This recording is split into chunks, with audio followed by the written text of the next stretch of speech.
Faith and ADHD, can they really go together? Now, this is something I've been wrestling with the past few months as I was medically diagnosed with ADHD towards the end of last year. Now, when you're medically diagnosed, you can't help but look back on your life and in a way mourn those years, because you look back and you think, had I known back then, or had I had the right support, my life could look so different. Because I struggled with many years. I'd see people move forward in life and I would just feel stuck for so long. And I thought there was something wrong with me, when really understanding ADHD and how your mind works, you realize that it was your mind working against you.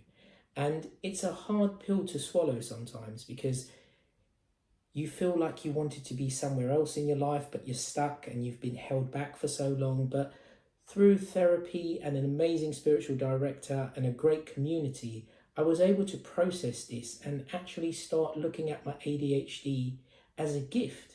And look, it's not always a gift, I admit that. Christ tells us to pick up our cross daily. And honestly, it is a cross at times. But ADHD actually brings some amazing gifts to the church. The creativity, the thinking outside the box, the intuition, the empathy, it's all gifts that are needed in our church today. And it can really help, to grow the community and to be used to evangelize. So it made me see my ADHD in a different light.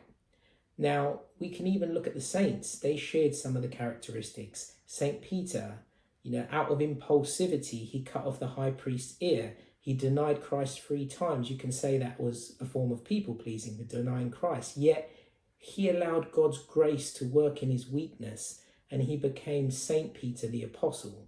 You have Saint Therese of Lisieux, who was known to be emotionally sensitive, who struggled in prayer, yet she embraced her smallness and chose love over achievement, and God used her powerfully. So I just want to encourage anyone watching today that has been living with ADHD for a long time, or has been diagnosed with ADHD later on in life, that you do have a place in the church. And I know it can be scary unmasking, because you don't know, you're scared to let this person out. Well, I just want to share with you my experience, because I found unmasking so freeing. I found it in a way I'm walking to the full potential that God made me.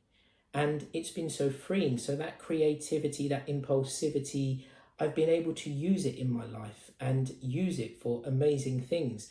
I started this YouTube channel out of impulsivity. I just kind of had the idea and I said, yes, I'm going to go and do it. And I've just thrown myself into it. The creativity has allowed me to be involved in the young adults ministry. And we've had some amazing events that we've been doing, and we're watching our community grow. So if anybody's out there and they've been struggling with ADHD, I just want you to know that there's a place for you in the church, and you play a part in God's divine plan. Amen.